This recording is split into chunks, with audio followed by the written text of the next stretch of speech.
and welcome back to the vlog. I'm Samantha, a full-time frequent traveler. Today and in the coming weeks, I'm going to be sharing with you my entire pre-trip process. This includes everything from planning out a trip, picking out destinations, and figuring out how I'm going to get from place to place, to budgeting for the entire trip, and of course, figuring out what I'm going to bring along with me and what I'm going to leave behind. I know this sounds like a lot of information, which is actually why I'm dividing it all up into a series. So this first video blog post is just going to be about the planning process. I love planning, especially when it comes to planning travel. But I know that not everyone looks at planning travel in the same way that I do, which is why I wanted to create this video blog post in the first place. So for the sake of this video, I'm going to be showing you how to plan a simple 1 to 2 week vacation. And I'm going to be showing you just how to do that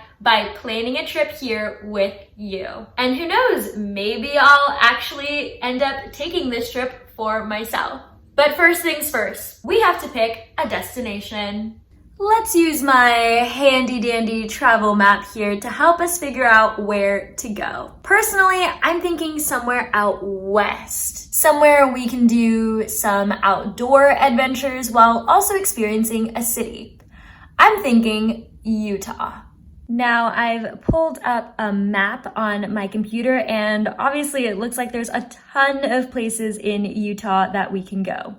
But first, before we narrow that down, we have to figure out when we're gonna go. For, say, a week and a half, 2 week long vacation, I'm thinking we go from the 27th of May to the 10th of June. Figuring out where you wanna go on your trip, even just on a large scale, and of course, when you're gonna go on your trip are the two biggest things that you have to do before you start detail planning your vacation. So now that we've done that, I'm going to show you how I detail plan an itinerary for every trip that I take. I have a handy dandy little spreadsheet that I put all of my trip information on. I put the dates I'm going to be gone. I put the exact places I'm going to be. I even put when I'm going to leave for a specific place, like the time that I'm going to leave. Not necessarily like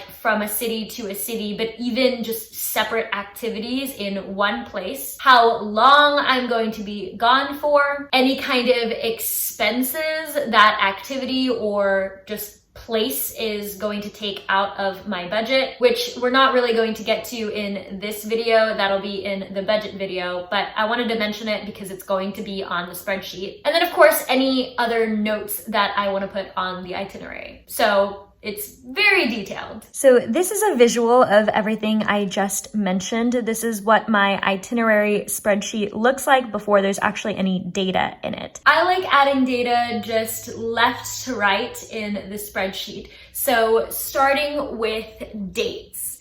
I've inputted the dates of our trip that we're planning together right here. And then we can move on to place. Earlier in the video, we talked about visiting Utah. Of course, the choice of destination is completely up to you. I've been to Utah before, so I think I have a pretty good grasp of what someone might want to do in Utah. I also think Utah is a great state for both kind of city life with Salt Lake City and all the cities in northern Utah. And then I also think it's a great state for kind of outdoor adventures with the national parks that it has in the southern half of the state. Since we have a 2 week long vacation, why don't we try to experience a little bit of both? Let's start this process by going day to day. The first day of our vacation is Saturday, May 27th. So we need to figure out where we want to end up first. Oh, I almost forgot to mention, we need to figure out how we're gonna get there. In this case, visiting Utah, I think if you're flying, you should probably fly into Salt Lake City. It seems like both the easiest and most convenient option, as well as probably the least expensive option. I don't really know if they fly specifically to cities near the national parks down south, like Moab, which is near Arches National Park and Canyonlands National Park. But if they do, I can imagine that it's probably pretty expensive because I don't think a lot of commercial flights fly through there. So if you're flying, Salt Lake City is probably the end destination you want to aim for. But in our case, I think it's probably better if we drive. Now, again, it's going to depend on your situation. If you're coming from, say, New Jersey, you probably want to fly since the distance is so far away from where you're starting out. Even from where we are in Oklahoma, my home state, it's still kind of a far drive, but I think it's very doable. And I also think it'll be really nice to have a car and not have to rent one when we're traveling between the two halves of the state, northern to southern or vice versa, as well as traveling from national park to national park. I think it'll just be more convenient as a whole to have a car, and then of course, least expensive, not having to rent one. We're gonna use the Google Maps that I pulled up earlier to figure out how long it's going to take us to get from one destination to the next. Let me just type it in here. Okay, and let's pretend I'm starting from Oklahoma City.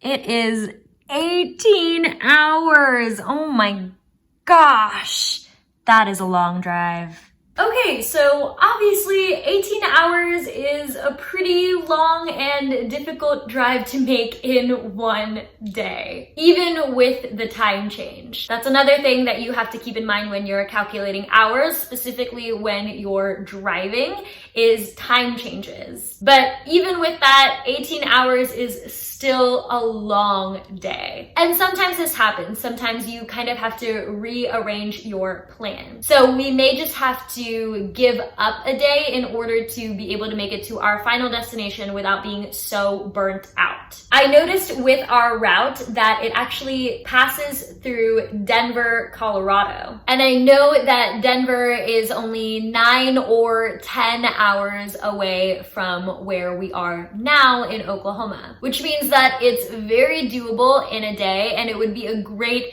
stopping over place. Okay, so I've recorded that change in our spreadsheet here. So on our first day, Saturday, May 27th, we're starting in Oklahoma City and we're stopping in Denver. I put some rough times here. It actually only takes about 10 hours. And then of course that time change where we gain an hour, but I put 11 because I like to account for bathroom breaks, lunch, dinner, snacks, getting more gas and things like that. So it could be much longer than 10 hours. I just added an hour to kind of be on the safe side. It's not a great feeling when you're expecting to get to a destination much earlier than you actually end up getting there because you end up taking so many breaks.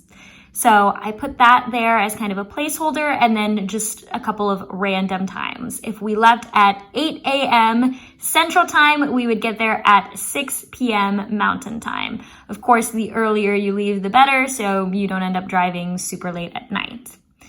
And then we end up with our second day, Sunday, May 28th, starting in Denver instead of Salt Lake City like we wanted, but that's okay. Our final destination for this day is Salt Lake City, so we really only ended up adding a day. Now that we're in Salt Lake City, we've got to figure out what to do. Usually I like to take recommendations from people that I know are in Utah or have been multiple times to whatever place I want to go. But if that doesn't work, a simple Google search will do. So from my fairly quick Google search, I found a ton of things to do in Salt Lake City, which is really exciting. Figuring out what you want to do specifically in the place that you're going to end up is really going to help you figure out how many days you want to spend there. This is going to depend on a number of different factors. If you're flying and you may experience jet lag, you don't want to get up early for a sunrise hike the next day. You'll probably want to plan a sunrise hike for later on in your trip. Likewise, if you check the weather and you know it's going to be rainy in your destination, you don't want to go out and try water sports on a day where there may be heavy rain. The same thing goes for a trip where you're going to be in multiple destinations. You're going to want to figure out how long you're going to be in a specific place before moving on to the next. And that is really important because you don't want to run out of time. At the beginning of the video, we decided our vacation was only going to be 2 weeks long. So we only have 2 weeks to do everything that we want to do, and we're still only in the northern half of the state. We still want to visit as many national parks in the southern half as possible. So that's going to affect how long we want to stay in Salt Lake City. From the things I found out in my quick little Google search, I think I want to spend at least one full day in Salt Lake City proper. And then I want to add a second day to my time in Salt Lake City because I want to see the Great Salt Lake. So I want to spend an entire day doing that. Ogden and Provo are two other cities fairly close to Salt Lake City. I don't know too much about those places, so we're gonna have to look up a couple of things, but I heard from the last time I was there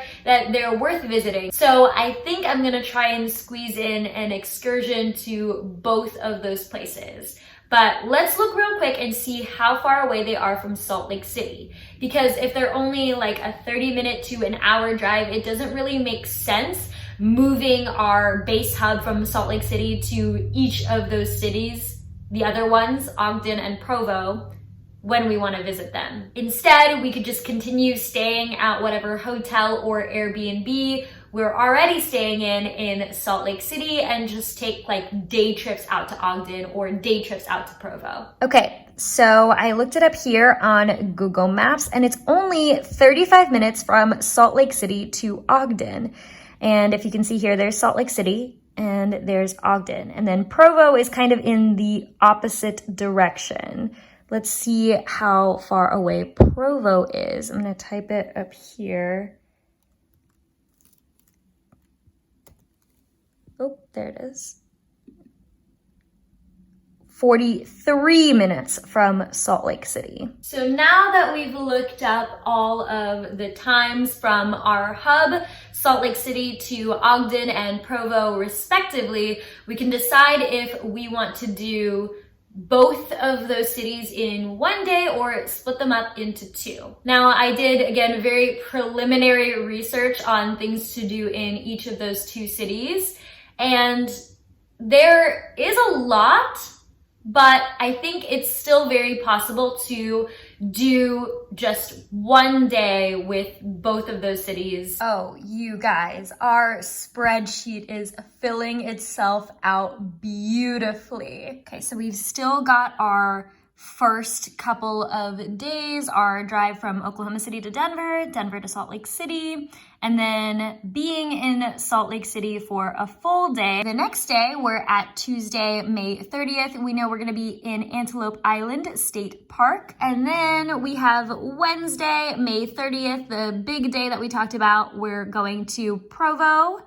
and Ogden. Now, there are a couple of things I want to mention about our spreadsheet. I find that you don't necessarily have to have every little detail of your day planned out, especially if you're going to be in a city and the things that you want to do aren't necessarily things that need a reservation or need to be done at a specific time. I included Provo Canyon and kind of a morning hike specifically on the spreadsheet because I knew that what I wanted for that day was to do a morning hike in Provo Canyon. Another example would be if I'm trying to go to a museum and it has sort of a timed entry thing, then you want to reserve your tickets and you want to know what time specifically you're going to be going to that museum. Those are things that you want to add specifically to your spreadsheet. But like on the spreadsheet, the day that we're going to be exploring Salt Lake City, like the city itself, or even dinner in Ogden, we haven't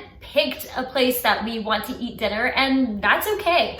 I don't know what I'm going to be craving on Wednesday, May 31st. So it's okay if not everything is written down. I think the way that we have this spreadsheet right now, we have all of our dates squared away and where we're gonna be in specific places on a larger scale, like city-wise. And that's more than enough for what you need to include on your master spreadsheet. Another thing that I wanna note that I think we're going to start getting into now that we're a couple of days into our trip is that we've been packing our days pretty full of things. And believe it or not, you're gonna want to build in some rest time. Otherwise, you're going to get burnt out and you're going to end up over planning your days and may end up being upset when you don't get to complete everything on your itinerary. Which is why I'm thinking for our 5th day, I'm thinking we're going to start our drive down to the southern portion of the state. I'm just going to pick a national park, see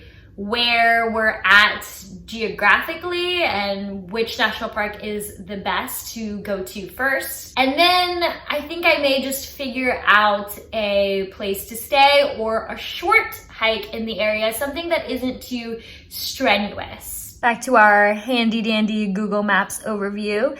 Salt Lake City is where we are right now, and the national parks are all down here. Now, of course, the Google Maps doesn't exactly tell us where they are, but from prior knowledge, I think Zion is around this area.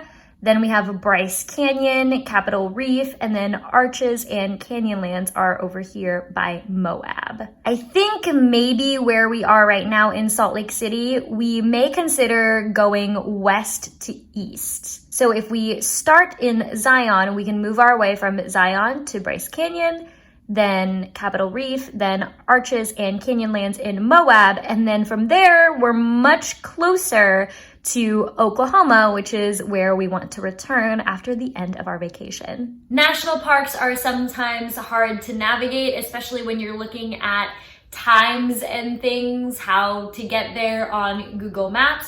I typically like to search for the visitors center of that national park. Otherwise, sometimes it might take me somewhere random on the Google Maps results. So from Salt Lake City to the Zion National Park Visitor Center, it's 4.5 hours, which is very doable for one day. So I think that's what we're going to end up doing on Thursday, June 1st. I think the rough idea is going to be to drive down there a little bit earlier in the morning and get to the Zion area around lunch. And then we have the rest of the day to do whatever we want in the area. Zion is a huge national park with tons to do.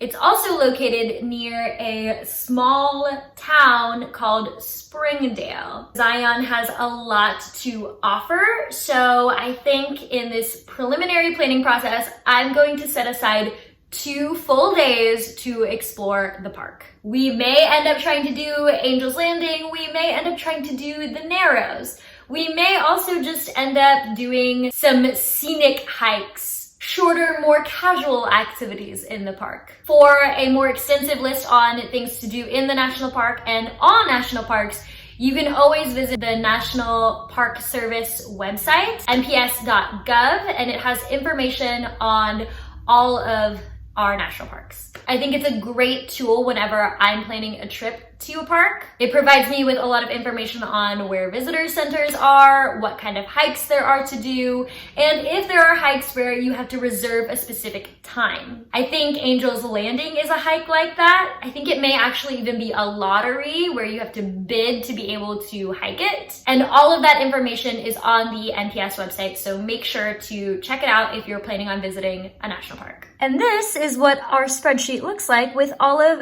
our national park visits. As you can see over here, I have what we just talked about, our Zion portion of the trip. And then from there, going west to east, we have Zion to Bryce Canyon to Capitol Reef, and then Capitol Reef to Moab, which is where Arches and Canyonlands are. And then I also have the hours roughly that it takes to get from each park to the next park.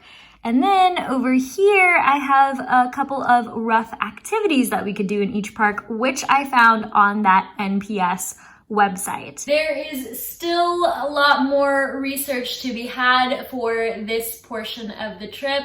Just like we talked about, there's a lot of activities that are offered in each of these national parks, and it's really up to you and your group, if you're traveling with other people, to decide how you want to spend your time in each national park. The way I divided up my time in these national parks is also up for debate. I have technically 3 days in Zion, 2.5, and then only like 1 day or half a day in each of Bryce Canyon and Capitol Reef, and then 1 full day in Arches and Canyonlands. From my research, I think that schedule works best for me, but again, it's completely up to you. If you know you're not gonna try for the bigger hikes in Zion, like Angel's Landing or the Narrows, then maybe you only wanna have 1 day there versus the basically 3 days I set aside for trying to do those bigger hikes that I want to do in Zion. Vice versa, I think there is hiking and also climbing that you can do in Canyonlands. So maybe you're a big rock climber and you want to have more time to climb in the national parks that allow for that, like Canyonlands. So maybe you want 3 days in Canyonlands versus 1 day. Completely up to you. But something that I will note is that we are getting towards the end of our vacation. I think on our itinerary, we are already on Thursday, June 8th by the time we're in our last national park, Canyonlands. So that means we need to start figuring out how to get home. So earlier in the video, I said that we were doing a 2-week-long vacation, and I had our dates listed starting Saturday, May 27th and ending Saturday, June 10th. Most people work a typical 9 to 5 Monday through Friday, so I wanted to include Memorial Day in there just in case you do with your company get Memorial Day off. So that's 1 less PTO day that you have to take. And then I planned it out so that we get back to our home state, Oklahoma, on a Saturday. That way we have the next Sunday to kind of relax, unpack, and get ourselves ready for the week ahead. I find that whenever I'm traveling, I always like to schedule an extra day to kind of catch up on my everyday life whenever I'm coming back from especially a longer trip. I find that I'm actually a lot more tired coming back from a vacation, and I really need to almost assimilate back into my normal everyday life. And having that extra day really helps with that. So that's what I've done for our schedule. So now on our schedule, our last day that we are actually doing an activity is Thursday, June 8th. We're going to be in Canyonlands that day. So we have Friday, June 9th and Saturday, June 10th to figure out how to get home. So let's look at our Google Maps and see how long it's going to take us to get from Moab back to Oklahoma City. Okay, we have Moab right here. I'm gonna type in Oklahoma City. And let's see how long it takes us. 14 hours. That is a long drive. Also, you can make a note on Google Maps. It'll tell you if there's any kind of like traffic or road problem on your route, but it'll also tell you if your destination is in a different time zone. And in this case, it is. We are moving from Mountain Time in Utah back to Central Time in Oklahoma, which means we're losing an hour. So a 14-hour drive isn't too bad. It's definitely doable in 1 day. It's a little difficult if you're solo traveling and of course driving, but maybe if there are multiple people in your group, you can kind of switch off. But then you also have to keep in mind that you are losing an hour when you get back to Oklahoma. So that's another thing to keep in mind. And of course, we knew that Utah was pretty far away from Oklahoma. So again, it's really nice that we built in that 2-day buffer where we have 2 days to figure out how to get back to our starting point. Now, looking at the route from Moab to Oklahoma City, it actually stops over in Albuquerque. Albuquerque is roughly 6 hours away from Moab, and then from there, it's another 8 hours back to Oklahoma City. Now again, that sounds kind of like a long drive, but much more doable than 14 hours. So I think we're gonna go that route and do Moab to Albuquerque on Friday, June 9th, and then Albuquerque to Oklahoma City, Saturday, June 10th. Okay, so again, like we did at the start of our trip, we've divided our travel back into 2 separate dates.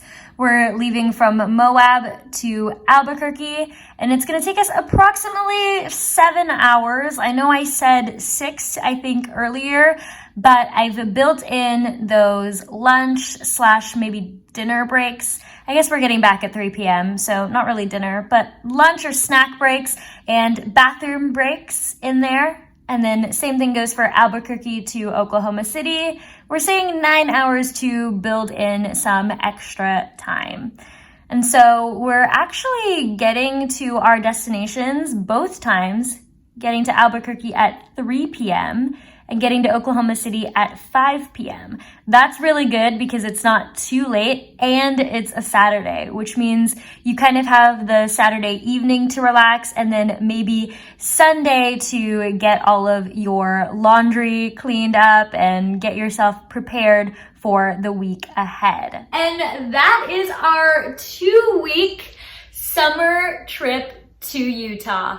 Thank you guys so much for watching. I know trip planning isn't the most exciting thing for a lot of people, so I hope in some small way this video blog post helps you with your next trip planning process. If you haven't already, please make sure to subscribe to the blog. This is the first in a series of kind of trip planning posts. So when you subscribe to the blog, you'll also be notified of when the rest of the series comes out. And of course, you can always follow me on social media to stay the most up to date on all of my new travel experiences. Again, thank you guys so much for watching, and I will see you in the next video. Bye!